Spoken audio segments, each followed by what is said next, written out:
इस दुनिया में हर चीज भोगने के लिए बनी है, लेकिन कुछ चीजों का सुख भोगने के लिए इंसान इस छोटे से जिस्म में खुद बड़ा लालच पाल लेता है। वो भूल जाता है कि लालच एक बुरी बला है, बहुत ही बुरी बला। भाई, हमारी पटवारी से बात हुई थी, उसने सरकारी सड़क का नक्शा दिखाया है हमें। अरे कोई काम की भी बात पता चली या सब फुसकी बॉम्ब निकले? फुसकी बॉम्ब नहीं भाई, हाथ गोला निकाला है, वो भी बहुत बड़े वाला। सरकारी सड़क गांव के आखिरी कोने पर जो दयाचंद रहता है ना, उसके जमीन से निकल रही है। और इतना ही नहीं भाई, उसकी जमीन का लगभग 10 एकड़ हिस्सा इंडस्ट्रियल कॉरिडोर में आने वाला है। दयाचंद का पोता तो शहर में रहता है ना? हाँ भाई। इसका मतलब अगर हम उसकी जमीन अभी खरीद लें तो हम जिंदगी भर ऐश से रह सकेंगे। हाँ भाई, बिल्कुल यही बात है। बताओ फिर क्या करें आगे? ये तो अब ध्यानचंद ही बताएगा कि आगे क्या करना है। देख बुड्ढे, तेरे पांव कब्र में लटके हैं, इसलिए कहता हूं, इस जमीन जायदाद से मोह त्याग कर इन कागजात पर दस्तखत कर ले, अपनी जमीन हमारे नाम कर दे। और अगर तुझे ये डर सता रहा है कि हम तुझसे फ्री की रेवाड़ियां ले रहे हैं, तो तनाव मुक्त हो जा। तेरी जमीन का जितना बनता है उसकी पाई पाई तुझे मिल जाएगी, और अपनी रुखसती तक ऐश के साथ इस घर में रह, कोई कुछ नहीं कहेगा तुझे। किसान के लिए उसकी जमीन माँ होती है, और माँ का सौदा नहीं किया जाता। जा सकते हो तुम, दरवाजा सामने है। काका, बूढ़ी हड्डियों को जवान खून की तरह कड़कना नहीं चाहिए, हड्डियां टूटने का डर रहता है। अब ये अपनी डायलॉग बाजी बंद कर और चुपचाप दस्तखत कर। भैया, आप लोग ये काका से ऐसे कैसे बात कर रहे हैं? अगर ये अपनी जमीन नहीं बेचना चाहते तो हमें इनके फैसले की रिस्पेक्ट करनी चाहिए। मेरे ख्याल से हमें यहां से चलना चाहिए। छोटे, अपना ख्याल अपने पास ही रख, शहर में गुजर बसर करने के काम आएगा। हम यहाँ खेतों में हल चलाकर तेरे शहर का खर्चा पूरा नहीं बनाते, लठ के जोर पर कमा कर करते हैं। इसलिए अपना ख्याल अपने पास ही रख। दस्तखत तो इसका बाप भी करेगा। अबे ओ बुड्ढे, कर दे ये खेत हमारे नाम, वरना तेरी उंगलियों के निशान लेकर हम तुझे जिंदा तेरी ही जमीन में गाड़ देंगे। जो करना है कर लो, मगर किसी भी कीमत पर मैं ये जमीन नहीं बेचूंगा। मर जाएगा तो ये सब छाती पर लेकर जाएगा क्या? छाती पर बेशक न जाए, मगर मरने के बाद इस बात की खुशी होगी कि मेरी जमीन मेरी ही छाती पर है। भैया, भैया ये क्या कर रहे हैं आप लोग? मर जाएगा ये। अरे भाई सुनो, भाई रुको, भाई रुको। भैया, भैया छोड़ दो इन्हें, ये गलत है। सही गलत की परिभाषा हमारे आगे नहीं चलती छोटे, हम जो करते हैं वही सही होता है। और सब्र रख, हम इसे मारने ही जा रहे हैं। तीनों भाइयों पर उनका लालच सिर चढ़कर बोल रहा था। उनके लालच के आगे अब इंसानी जिंदगी का कोई मोल नहीं था। लेकिन बुढ़ा भी जीवट था, उसके चेहरे पर मौत के खौफ की जगह हंसी तैर रही थी। भारी बारिश में छाते की आड़ में नेत्रपाल ने बुढ़े का अंगूठा साफ किया और सभी कागजात पर उसके अंगूठे की छाप ले ली। मैं आऊंगा, मैं वापस आऊंगा, मैं वापस जरूर आऊंगा। मेरी जमीन मेरी ही छाती पर रहेगी।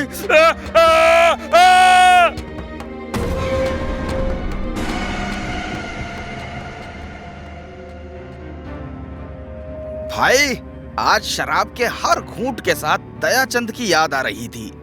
पिछले साल जब उसकी जमीन हथियाई थी तब भी यही मौसम था।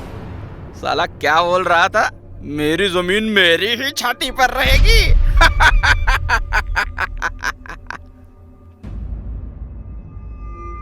किसी को मार भी दो और उसका मजाक भी उड़ाओ।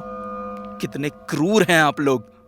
ये जीवन एक जंगल के जैसा है छोटे, जहाँ शेर हमेशा कमजोर को खाता है और कभी भी इसका खेद नहीं जताता।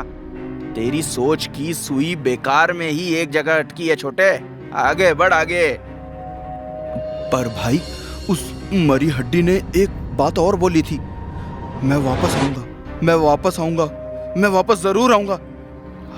अगर वो सच में आ गया तो? अरे भाई, अभी तो एक ही पैग लगाया है तूने और कैसी बहकी बहकी बातें करने लगा हा?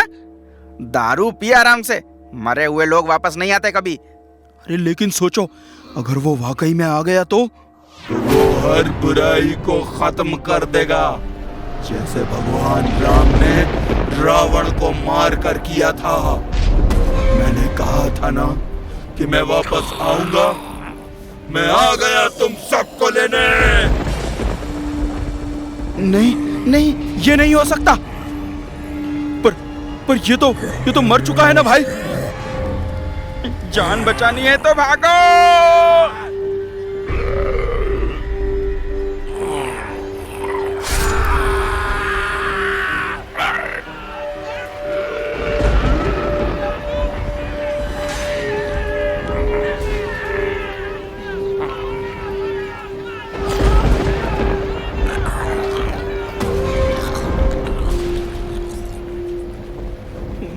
मुझे माफ करो बाबा, मुझसे गलती हो गई।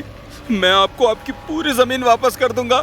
मैं आपको और 10 एकड़ जमीन दे दूंगा, बस मुझे मारना नहीं। मौत सामने देखकर तेरे जैसे सभी लालची क्रूर इंसान मौत को भी पैसों से खरीदने की कोशिश करते हैं। पर पगले, ये सौदा देने से पहले एक बार ये तो सोच लेता कि इस जमीन का ये मरा हुआ आदमी अब क्या करेगा। बोल, क्या करेगा?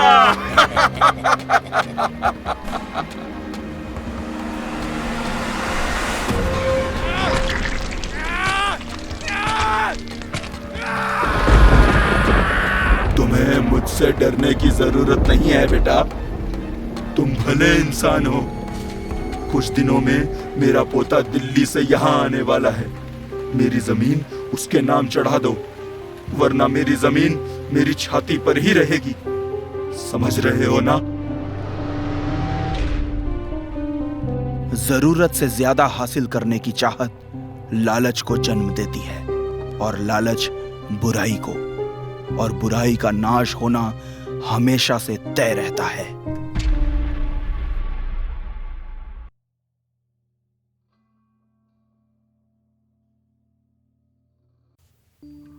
अकेलापन इंसान के लिए बहुत खतरनाक होता है।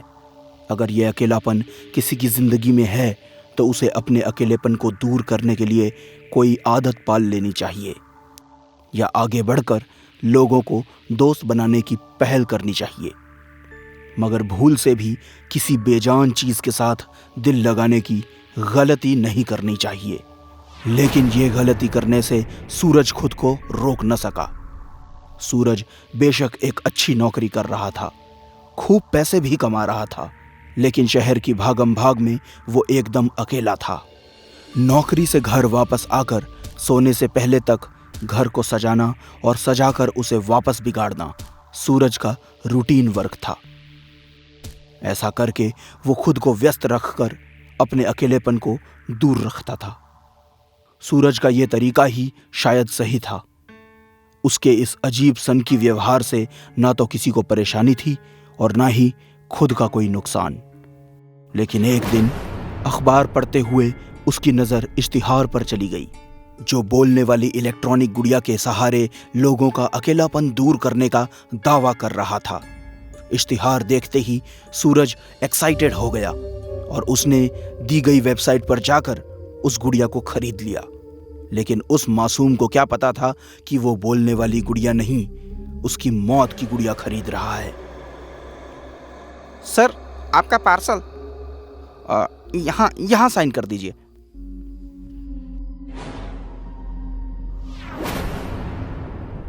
हाय, मेरा नाम गुड़िया है, लेकिन अगर तुम्हें मेरा ये नाम पसंद नहीं है तो तुम अपनी पसंद से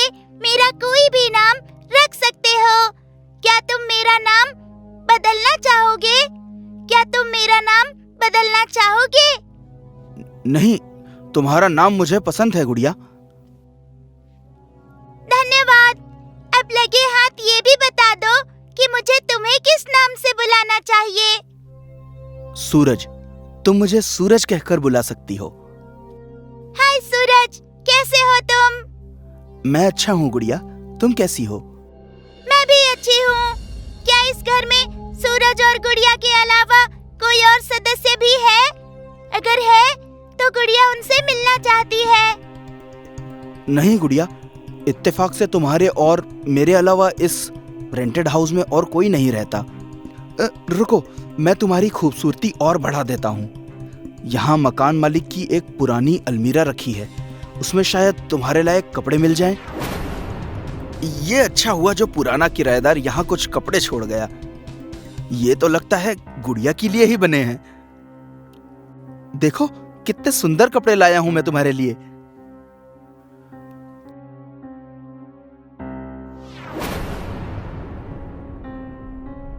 तुम बहुत सुंदर लग रही हो। अकेलेपन से जूझ रहे सूरज ने पहले तो बिना सोचे समझे बेजान डॉल ली, फिर उसे एक अनजान के कपड़े पहना दिए। वो कपड़े तान्या के थे। तान्या एक नंबर की जिद्दी लड़की थी। उसे मोबाइल पर कहानियां सुनने की आदत थी, जिसके चलते एक दिन उसके पापा ने उसका मोबाइल छीन लिया। पापा, मैंने कितनी बार मना किया है कि ऐसे मेरा मोबाइल मत लिया करो। मैंने मोबाइल लिया नहीं है, मुझे लेना पड़ा है तान्या। इस मोबाइल की वजह से तुम न पढ़ती हो न लिखती हो, बस सारा दिन इस पर कहानियां सुनती रहती हो। ऐसे ही करती रहोगी तो फेल हो जाओगी। आज आपको मेरा पास और फेल होना दिखाई दे रहा है। बचपन से लेकर आज तक जाने कितने एग्जाम्स हुए हैं, तब क्यों नहीं आया था ये प्यार सामने? माँ को सहेलियों से फुर्सत नहीं थी और आपको अपने काम से। माँ बाप के होते हुए भी अनाथों की तरह बड़ी हुई हूँ मैं। तुम बड़ी ही नहीं हुई हो तान्या, बदतमीज भी हो गई हो। इतना ही गुस्सा आ रहा है तो जाने से पहले मार ही दो ना मुझे, सारी प्रॉब्लम ही खत्म हो जाएगी। तुम्हें जो करना है करो, मरना चाहती हो तो मर जाओ, लेकिन ये मोबाइल अब तुम्हें नहीं मिलेगा। इसी की वजह से तुम्हारा ये हाल है। ठीक है डैड, अगर आप यही चाहते हैं तो यही सही। शायद मेरे मरने से ही आपको खुशी मिलेगी।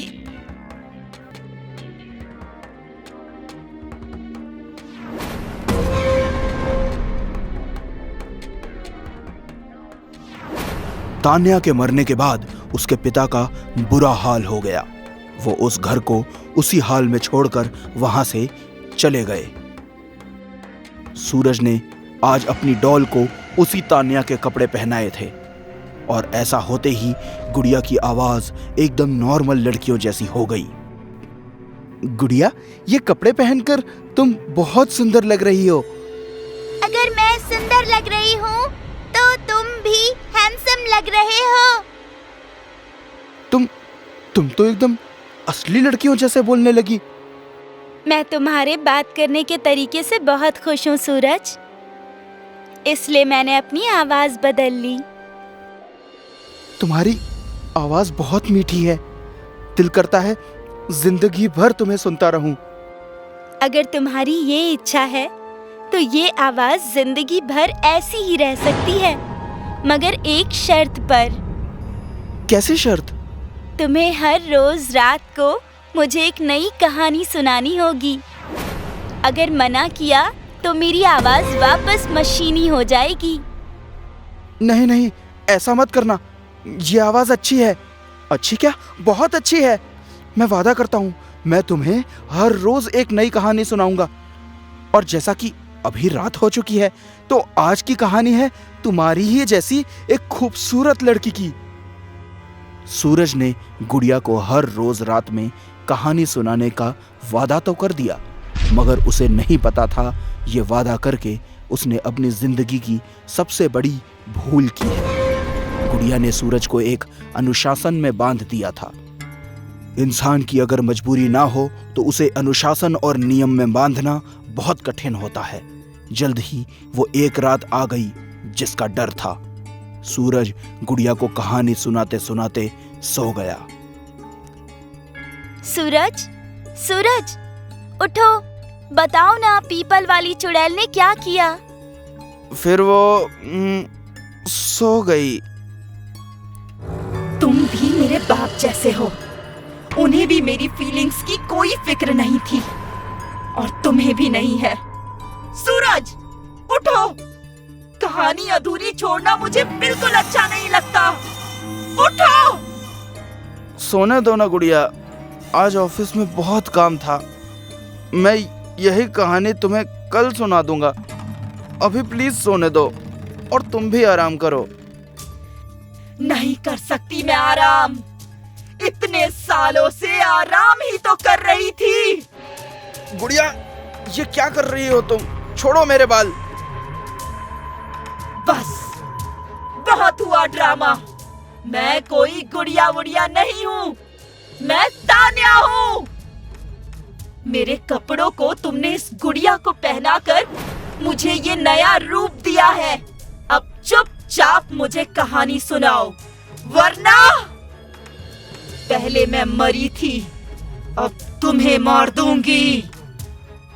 नहीं नहीं, मुझे मत मारना, मैं सुनाता हूँ कहानी। वो राजा जब जंगल गया तो वहां उसे एक सूखा तालाब मिला। उस तालाब के बीचों बीच एक सूखा कुआं था। कुएं के मुंडेर पर काले रंग की बेलों ने अपना घर बना रखा था। राजा धीरे धीरे उस कुएं के पास गया। सूरज कहानी सुनाते हुए रुकता है। तान्या, मुझे बाथरूम जाना है। कहा ना तुम्हें, जब तक कहानी पूरी नहीं हो जाती तुम कुछ नहीं करोगे। सुनाओ। नहीं, मुझे जाना है। तान्या को अनसुना करता है, धोखेबाज।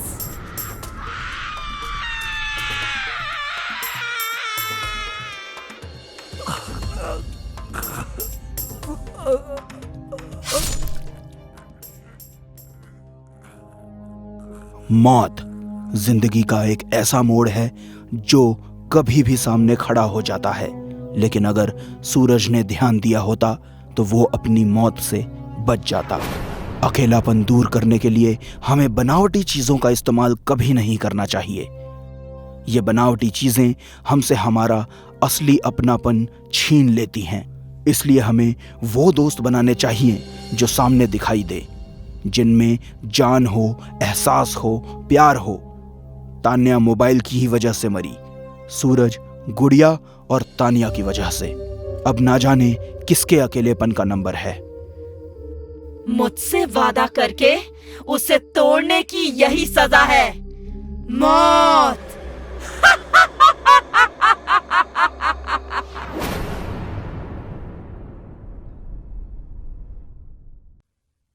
कुदरत ने इंसान को अलग अलग रंग रूप, चेहरा मोहरा और कदकाठी दी है और उस पर समाज ने इन चीजों को लेकर सुंदरता के मानक भी तय कर रखे हैं। रंग गोरा है, कद लंबा है, बाल अच्छे हैं तो इंसान सुंदर है। अभिषेक भी ऐसी खोखली मान्यताओं को मानता था, जिसकी वजह से वो अपनी पत्नी गीता की जगह ऑफिस में काम करने वाली रमा को चाहने लगा था। रमा खुले विचारों की होने के साथ खूबसूरत और गोरी भी थी। चाय। गीता, देख रहे हो ना, हम दोनों फिल्म देख रहे हैं। चाय रखो और जाओ यहाँ से। गीता किचन के पास जाकर पलट कर देखती है तो रमा ने अभिषेक की उंगलियों में अपनी उंगलियां फंसाकर अपना सर उसके कंधे पर रखा था। गीता ये देखकर उदास सी किचन में चली जाती है और किचन में जाकर रोने लगती है। मेरे सामने मेरा ही पति किसी और औरत के साथ। काश मैं गोरी और नए विचारों वाली होती। फिर अचानक गीता कुछ सोचते हुए अपने आंसू पोंछती है। अभिषेक अपने कमरे में बिस्तर पर बैठा हुआ किताब पढ़ रहा था। तभी गीता कमरे में आती है और उसके हाथ में पानी भरा जग होता है, जिसे वो साइड टेबल पर रख देती है और झिझकती हुई अभिषेक से कहती है, सुनिए, आप रमा जी से मिलना छोड़ दो। जो लड़की शादीशुदा मर्द के साथ उसकी पत्नी के सामने हाथ में हाथ डालकर बैठे, वो लड़की सही नहीं होती। अभिषेक ये सब सुनते ही गुस्से में आ जाता है। ये सब क्या बकवास कर रही हो तुम? नहीं, आप गुस्सा मत कीजिए। मेरे कहने का मतलब ये है कि अगर आपको रमा जैसी लड़की पसंद है तो मैं बनकर दिखाऊंगी आपको वैसे ही कपड़े पहनूंगी। अरे पहले शक्ल तो सुधार लो अपनी, तब करना रमा की बराबरी। एक तो काली, ऊपर से चश्मा। पापा ने जबरदस्ती नहीं की होती ना तो मैं तुमसे कभी शादी नहीं करता। अभिषेक गुस्से में कहता हुआ लाइट बंद करता है और मुंह फेर कर सो जाता है। बाहर से आती हुई चांदनी रोशनी में गीता के एक्सप्रेशन दिखते हैं। वो टूट सी जाती है और वहीं बेड पर बैठ जाती है। थकी हारी उसकी आंखें फिर से गीली हो जाती हैं। गीता अभिषेक की अपमान भरी बातों को सहती हुई लगातार उसके घर को संवारने की कोशिश करती है। वो लगातार उसके रंग की वजह से उसे इग्नोर करता जा रहा था।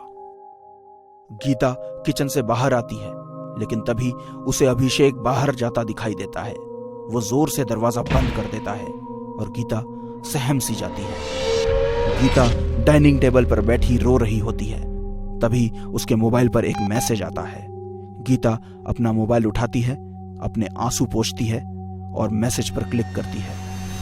अगर आप परेशान हैं, दुखी है तो दी गई वेबसाइट पर क्लिक कीजिए। अपनी सभी परेशानी हल है।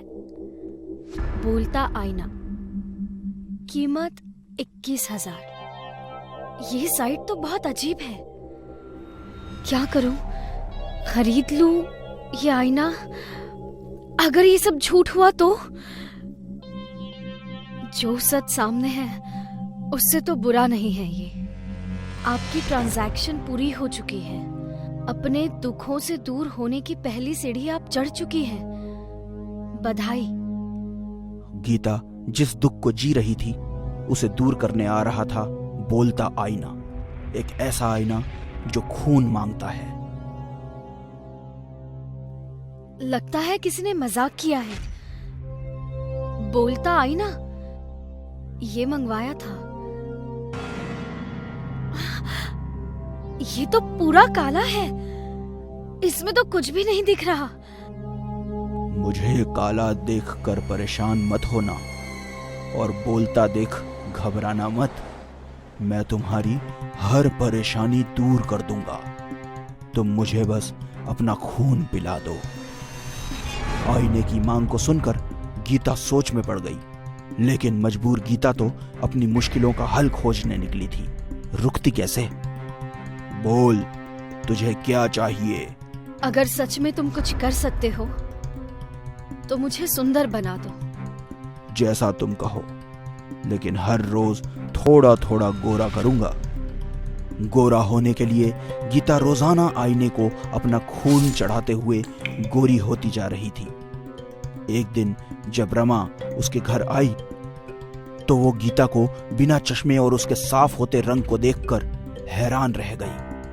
क्या बात है गीता, तुम बिना चश्मे में सब देख पा रही हो।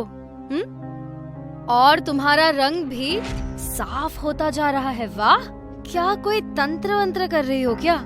हाँ, कुछ नहीं, बस ऐसे ही हल्दी चंदन का लेप लगा रही हूँ।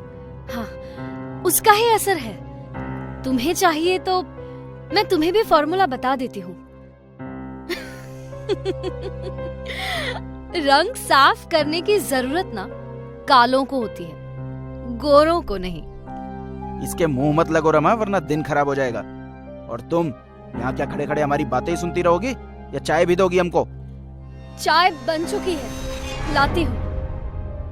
बहुत चिंता है तुम्हें मेरे मूड की। प्यार किया है, मजाक नहीं। हम कब तक ऐसे छुपकर प्यार करेंगे अभिषेक?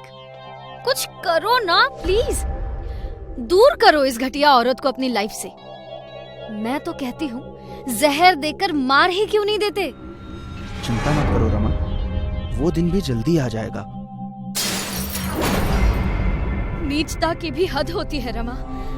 जब से शादी हुई है तब से तुम दोनों की हरकतें झेल रही हूँ। लेकिन अब दूसरों की भावनाओं के साथ खिलवाड़ करने के लिए तुम दोनों जैसे कमीनों को भयानक सी सजा मिलनी चाहिए, और वो सजा मैं तुम दोनों को दूंगी। तुम्हारी हिम्मत कैसे हुई ये सब कहने की? बोलते आईने, मेरी परेशानी और दुख की जड़ ये दोनों हैं। खत्म कर दे इन्हें। जैसा तुम कहो। ये क्या हो रहा है अभिषेक? ये कुछ तो गड़बड़ है। भागो यहाँ से। नहीं, छोड़ दो मुझे, छोड़ो।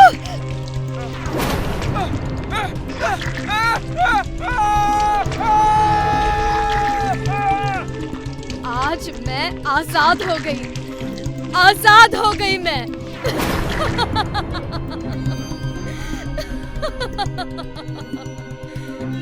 इस कहानी से हमें ये शिक्षा मिलती है बच्चों कि कभी किसी को इतना भी परेशान नहीं करना चाहिए कि वो हद पार करके आपको जान से ही मार दे।